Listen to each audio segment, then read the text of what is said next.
Sir, ഈ നിലമ്പൂർ ഉപതെരഞ്ഞെടുപ്പ് കേരള രാഷ്ട്രീയത്തിലെ ഒരു വഴിത്തിരിവാകും. തെരഞ്ഞെടുപ്പ് ഫലം ഭാവി കേരള രാഷ്ട്രീയത്തിൻ്റെ ഭാവിയെ എങ്ങനെയായിരിക്കും സ്വാധീനിക്കുക? കാരണം 6 മാസം പോലും ഇല്ല തദ്ദേശ തെരഞ്ഞെടുപ്പ്. അത് കഴിഞ്ഞാൽ ഏതാണ്ട് 3-4 മാസം കഴിയുമ്പോൾ നിയമസഭാ തെരഞ്ഞെടുപ്പ് വരികയാണ്. അതുകൊണ്ട് തന്നെ കേരളം മുഴുവനും, കേരളം മാത്രമല്ല നമ്മുടെ രാജ്യം തന്നെ ഈ ഒരു തെരഞ്ഞെടുപ്പിലേക്ക്, രാജ്യത്തെ പ്രമുഖ രാഷ്ട്രീയ പാർട്ടികളെല്ലാം ഈ നിലമ്പൂർ ഉപതെരഞ്ഞെടുപ്പിലേക്ക് ശ്രദ്ധ കേന്ദ്രീകരിച്ചിട്ടുണ്ട്. എന്തായിരിക്കും നിലമ്പൂർ നമുക്ക് മുന്നിൽ വയ്ക്കാൻ പോകുന്ന അജണ്ട? സാധാരണ ഈ ഉപതെരഞ്ഞെടുപ്പൊന്നും തുടർന്നുള്ള ഈ തെരഞ്ഞെടുപ്പുകളെ വലുതായിട്ട് സ്വാധീനിക്കുകയില്ല. വലിയൊരു തുടർചലനമൊന്നും പ്രതീക്ഷിക്കുന്നുമില്ല. ഇപ്പം നമുക്ക് അറിയാം, മുൻപ് ഈ പിണറായി വിജയൻ രണ്ടാമത് അധികാരത്തിൽ വന്നതിന് ശേഷം നടന്ന ഉപതെരഞ്ഞെടുപ്പുകൾ എല്ലാവരും അവരവരുടെ സിറ്റിംഗ് സീറ്റ് നിലനിർത്തി. പുതുപ്പള്ളിയിലും തൃക്കാക്കരയിലും പാലക്കാടും ചേലക്കരയും അവിടെ ഭൂരിപക്ഷത്തിനകത്ത് മാറ്റമുണ്ടായി, വലിയ വർധനവുണ്ടായി. ചേലക്കരയിൽ മാത്രമാണ്, ചേലക്കരയിൽ LDFിൻ്റെ ഭൂരിപക്ഷം കുറഞ്ഞു എന്നുള്ളതാണ്. വിജയമുണ്ടായി അവിടെ. അതാണ് ഇവർ കോൺഗ്രസ്സുകാർ കണക്ക് കൂട്ടുന്നത്, UDF കണക്ക് കൂട്ടുന്നതാണ്. അപ്പോൾ ഭരണവിരുദ്ധ വികാരം ഉണ്ട്. പ്രത്യേകിച്ച് ചേലക്കര പോലുള്ള മണ്ഡലം CPMൻ്റെ കുത്തകയായിട്ട് രാവണൻകോട്ട ഇടം. പക്ഷേ വേറൊരു കാര്യം നോക്കണം, അവിടെ രാധാകൃഷ്ണന് കിട്ടുന്ന ഒരു ഫേസ് വേറെയാണ്. അദ്ദേഹത്തിന് അവിടെ ഒരു ജനകീയ മുഖം ഉണ്ടെന്നുള്ളതാണ്. അതാണ് അദ്ദേഹം 40,000-ലധികം വോട്ടിൻ്റെ ഭൂരിപക്ഷത്തിൽ വിജയിച്ചത്. ഇവിടെ വന്നിട്ട് ഒരു പ്രദീപ് അല്ലേ 10,000 ഭൂരിപക്ഷം മാത്രമേ ഉണ്ടായിരുന്നുള്ളൂ. അപ്പോൾ ഒരു തിരിച്ചടി ഉണ്ട് എന്ന് കോൺഗ്രസ്സുകാർ കണക്ക് കൂട്ടും. അവിടെ മറ്റൊരു കാര്യം കൂടി നമ്മൾ കാണണം.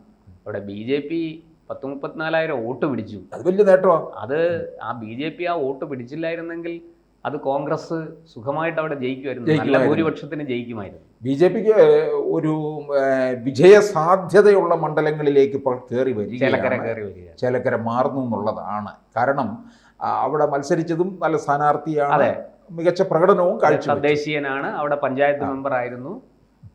പിന്നെ ഈ ഉപതെരഞ്ഞെടുപ്പിൻ്റെ പ്രത്യേകത എന്ന് ചോദിക്കുന്നത്, നമുക്കറിയാം, ഒരു പാർട്ടിയിൽ നിന്ന് ഒരു പ്രസ്ഥാനത്തിൻ്റെ കൂടെ 2 തവണ മത്സരിച്ച് ജയിച്ച ഒരാൾ, ഒരു MLA ആ പാർട്ടിയെ ചോദ്യം ചെയ്തുകൊണ്ട് പുറത്തിറങ്ങി വരികയും എന്നിട്ട് അദ്ദേഹവും ഇപ്പോൾ മത്സരിക്കുകയാണ്. അപ്പോൾ ഈ അൻവർ ആരെയാണ് തോൽപ്പിക്കാൻ നിൽക്കുന്നത്? LDFനെയാണോ UDFനെയാണോ? പിണറായിയാണോ VD സതീശനെയാണോ തോൽപ്പിക്കാൻ പോകുന്നത്? അതൊരു വലിയ ചോദ്യമാണ്. പിണറായി ഈ ഇത് CPMൽ MLA സ്ഥാനമൊക്കെ രാജിവെച്ചിട്ട് ഇറങ്ങിയിട്ട് പിന്നെ അൻവർ നടത്തിയ വാർത്താ സമ്മേളനത്തിൽ പറഞ്ഞ് ഞാൻ പന്തം പോലെ ജ്വലിക്കും അല്ലേ, ഞാൻ കത്തുമെന്ന് പറഞ്ഞു, പന്തം പോലെ കത്തി നിൽക്കുമെന്ന് പറഞ്ഞു. ഇപ്പം അൻവർ കത്തി തീർന്നു എന്നാണ് തോന്നുന്നത്. ആ ഒരവസ്ഥയിലായില്ലേ? അല്ല, അത് എനിക്ക് തോന്നുന്ന നിലമ്പൂർ തെരഞ്ഞെടുപ്പ് കഴിയുന്നതും കേരള രാഷ്ട്രീയത്തിൽ ഈ PV അൻവർ എന്ന ഘടകം ഇനി ഉണ്ടാകുമോ ഇല്ലയോ എന്നുകൂടി തീരുമാനിക്കുന്ന ഒരു തെരഞ്ഞെടുപ്പാണെന്ന് അതാകും തോന്നുന്നു. ഇനിയിപ്പോൾ UDF ആണ് വിജയിക്കുന്നതെന്ന് വിചാരിക്കും, UDFനാണ് സാധ്യത കാണുന്നത്. അത് VD സതീശന് ഒരു വലിയ മൈലേജ് ഉണ്ടാക്കും എന്നും കാണുന്നുണ്ട്. ആ മൈലേജ് ഉണ്ടാക്കുന്നതും പ്രശ്നമാണ്. കോൺഗ്രസിനകത്ത് വേറെ ചില നീക്കം ഉണ്ടാകും. ഇനി അത് അവിടെ കോൺഗ്രസ് വിജയിക്കരുതേ എന്നും പറഞ്ഞ് പ്രവർത്തിക്കുന്ന കോൺഗ്രസ്സുകാരും കാണും. കാരണം VD സതീശന് മൈലേജ് കൂടുന്നു. VD സതീശൻ 2026 കേരളത്തിന്റെ മുഖ്യമന്ത്രിയാകുന്നത് തടയാൻ വേണ്ടി പലരും നിൽക്കുന്നുണ്ട്. ഇപ്പുറത്ത് ചെന്നിത്തല നിൽക്കുകയാണ് മുഖ്യമന്ത്രിയാകാനായിട്ട്. ഒന്നാലോചിച്ചു നോക്ക്. പിന്നെ LDFന് പരാജയം സംഭവിക്കുന്നു. അങ്ങനെയാണെന്നുണ്ടെങ്കിൽ ഇവരുടെ തുടർഭരണ പ്രതീക്ഷയ്ക്ക് മങ്ങലേൽക്കും. അവരിപ്പോൾ വലിയ ആഘോഷം നടത്തി ഈ ആൾക്കാരുടെ ഇടയിൽ അതങ്ങ് പറഞ്ഞ് പ്രചരിപ്പിച്ചങ്ങ് സ്ഥാപിച്ചെടുക്കുകയാണ്. തുടർഭരണം ഉണ്ടാകുമെന്നുള്ളത്. അത് അവ മങ്ങലേൽക്കും എന്നുള്ളതാണ്. കാരണം സ്വരാജിൻ്റെ ചില നീക്കങ്ങളോട് എതിർപ്പ് ഉണ്ട് എന്ന് പറയുന്നുണ്ട്. പിന്നെ അവിടെ പറയുന്ന വേറൊരു കാര്യം, മുസ്ലിം വോട്ട് വിഭജിക്കും എന്നാണ് പറയുന്നത്. അതിനുള്ള നീക്കം ഒക്കെ അവിടെ നടക്കുന്നുണ്ട്. പിണറായി അത് ചിലപ്പോൾ കരുക്കൾ നീക്കുന്നുണ്ടാകാം. മുസ്ലിം വോട്ട് വിഭജിച്ചു കഴിഞ്ഞാൽ അത് സ്വരാജിലേക്കും കൂടെ പോകും, ഷൗക്കത്തിനും. SDPIക്ക് എങ്ങനെ വന്നാലും ഒരു 5,000 വോട്ട് കാണത്തില്ലേ? തീർച്ചയായും. ഈ SDPIയുടെ വോട്ട് എങ്ങോട്ടേക്ക് പോകും? അത് UDF കിട്ടാനുള്ള വോട്ടായിരിക്കും SDPI ഉള്ളത്. എന്തായാലും BJP കഴിഞ്ഞ തവണ 8546 വോട്ടാണ് നേടിയത്. അതിനകത്തൊരു മാറ്റം ഉണ്ടാകും, ഉറപ്പാണ്. അതെങ്ങനെ വന്നാലും ഒരു 12,000 നമുക്ക് കണക്ക് 2016 12,000-ന് പുറത്ത് വോട്ട് അവർ പിടിച്ചു. അല്ല, അവിടെ ലോക്സഭാ തെരഞ്ഞെടുപ്പ് നടക്കുമ്പോൾ നിലമ്പൂർ മണ്ഡലത്തിൽ നിന്ന് 17,000 വോട്ട് BJPക്ക് കിട്ടിയ ചരിത്രമുണ്ട്. അപ്പോൾ എന്തായാലും നമുക്കൊരു 12,000-ന് മുകളിൽ തൊട്ടങ്ങോട്ട് പ്രതീക്ഷിക്കാം. അത് ആർക്ക് ആ വർധനവ് ഉണ്ടാകുന്നത് ആർക്ക് ദോഷം ചെയ്യും? രണ്ടുപേർക്കും തീർച്ചയായിട്ടും UDF-നും LDF-നും അതൊരു വെല്ലുവിളി തന്നെയാണ്. കാരണം ഈ പറയുന്നത് പോലെ ക്രിസ്ത്യൻ വോട്ട്, ആ മണ്ഡലത്തിലെ ക്രിസ്ത്യൻ വോട്ട്, ഹിന്ദു വോട്ട് എങ്ങോട്ട് പോകുമെന്ന് നമുക്ക് ഉറപ്പിച്ചു പറയാൻ രാഷ്ട്രീയ നിരീക്ഷകർക്ക് കഴിയുന്നില്ല. ഹിന്ദു വോട്ടിലും വിഭജനം ഉണ്ടായിട്ടുണ്ട്. അല്ല, ക്രിസ്ത്യൻ വോട്ട് അതുപോലെ തന്നെ തീർച്ചയായിട്ടും അത് ഇപ്പോഴത്തെ സർക്കാരിൻ്റെ നയങ്ങൾക്ക് എതിരായിട്ട് വരികയാണെങ്കിൽ അത് ഈ പറഞ്ഞതുപോലെ BJPക്ക് കുറെ കിട്ടും.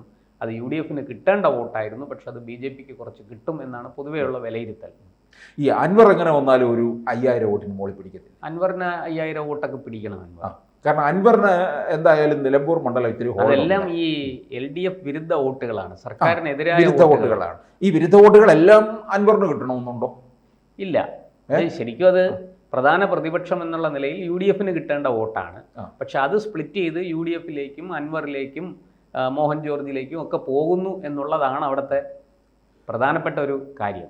പിന്നെ അതുപോലെ തന്നെ ഷൗക്കത്തിന് നമുക്കറിയാം പരമ്പരാഗതമായിട്ട് അവിടെ കോൺഗ്രസ് മണ്ഡലമാണ്. ആര്യാടൻ മുഹമ്മദിൻ്റെ ഒരു പേരും പെരുമയും ഒക്കെ ഇപ്പോഴും നിൽക്കുന്നുണ്ട്. അത് ഷൗക്കത്തിനും അത് കിട്ടിയിട്ടുണ്ട്. ഷൗക്കത്തിനത് എത്ര കണ്ട് ഗുണം ചെയ്യുമെന്ന് തെരഞ്ഞെടുപ്പ് കഴിഞ്ഞാലേ നമുക്ക് പറയാൻ പറ്റുള്ളൂ. ഷൗക്കത്തിന് ഒരു സാംസ്കാരിക മുഖവും ഉണ്ട്, അതൊക്കെ നമുക്ക് അറിയാവുന്ന കാര്യമാണ്. ഒരു സിനിമാ മേഖലയുമായി വലിയ ബന്ധമുണ്ട്. അതൊക്കെ ഏതെങ്കിലും തരത്തിൽ വോട്ട് വിഹിതം അദ്ദേഹത്തിന് ആ ഭാഗത്തു നിന്നുള്ള വോട്ടും കിട്ടാനുള്ള സാധ്യതയിലേക്കാണ് പോകുന്നത്. സാർ, അതിനേക്കാൾ കൂടുതൽ ഈ ഭരണവിരുദ്ധ വികാരം ഇങ്ങോട്ടേക്കും LDF സർക്കാരിനെതിരായ വികാരം അതല്ലേ അൻവറിനെ കൂടുതൽ സഹായിക്കുക? അൻവറിനെ കൂടുതൽ സഹായിക്കുന്നത് അല്ല, ക്ഷമിക്കണം, ഷൗക്കത്തിന് അതുണ്ടാകും. അത് പ്രത്യേകിച്ച് ഈ അവിടെ മുസ്ലിം വോട്ട് വിഭജിച്ചു പോകാതിരിക്കാൻ നോക്കണം. മുസ്ലിം ആണല്ലോ നല്ല ഭൂരിപക്ഷം. അതെ. പിന്നെ അത് കഴിഞ്ഞാണ് ഹിന്ദുക്കളുടെ എണ്ണം, പിന്നീട് പുറകിലാണ് ക്രൈസ്തവർ ഏതാണ്ട് ഒരു 12-15% അത്രയൊക്കെയാണ് പറഞ്ഞു കേൾക്കുന്നത് വരുന്നുള്ളൂ. അപ്പോൾ നല്ല പങ്ക് മുസ്ലിം വോട്ടാണ്. ഈ മുസ്ലിം വോട്ട് എത്രത്തോളം വിഭജിക്കുമെന്നുള്ളതാണ് നമുക്ക് അറിയേണ്ട കാര്യം. അതുപോലെ ഹിന്ദു വോട്ടിൻ്റെ കാര്യത്തിൽ ഇവിടെയാണ് പിണറായിയുടെ കണ്ണ് പോയിരിക്കുന്നത്. അത്രയും ഇത് വിഭജിച്ച് കൊണ്ടുപോവുക എന്നുള്ളത്.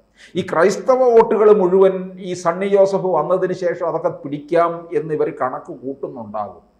പക്ഷെ അത് എത്ര ഉണ്ടാകും എന്നുള്ളതും കണ്ടറിയേണ്ടിയിരിക്കുന്നു. അത് ഈ സണ്ണി ജോസഫ് വന്നു എന്ന് വിചാരിച്ച് ക്രൈസ്തവരെല്ലാം UDF-ലേക്ക് വരണമെന്നൊന്നുമില്ല. കാരണം ലീഗിൻ്റെ ഒരു തരം അപ്രമാദിത്വം ഈ ക്രൈസ്തവർ മനസ്സിലാക്കുന്നുണ്ട്. അതുകൊണ്ട് തന്നെ അകന്നു പോയവരാണ്. അതാണ് പിന്നെ UDF-നകത്തുണ്ടാക്കിയ ഏറ്റവും വലിയ പ്രശ്നം. ഇനിയിപ്പോൾ UDF-ന് തോൽവി സംഭവിച്ചു കഴിഞ്ഞാലുള്ളതെന്ന് പറയുന്നത് അതിനേക്കാൾ വലിയ പ്രശ്നമാണ്. ലീഗ് പിന്നെ അധികാരമില്ലാതെ നിൽക്കില്ല, അവർക്ക് വഴി തേടേണ്ടി വരും. ഘടകകക്ഷികൾ ചിലപ്പോൾ പിന്നെ വളരെ ധീരമായ ചില നിലപാടുകളെടുത്തും വേറെ ഏതെങ്കിലും വഴികളിലൂടെ പോകും. അപ്പോൾ UDF തന്നെ ഇല്ലാതാകുന്ന ഒരു അവസ്ഥയിലേക്കും നീങ്ങാൻ സാധ്യതയുണ്ട്. ഈ തെരഞ്ഞെടുപ്പിൽ ആര് വിജയിക്കുന്നുവോ ആ വിജയം അവർക്കായിരിക്കും ഭാവി 2026 കേരളം ഭരിക്കുന്നത്.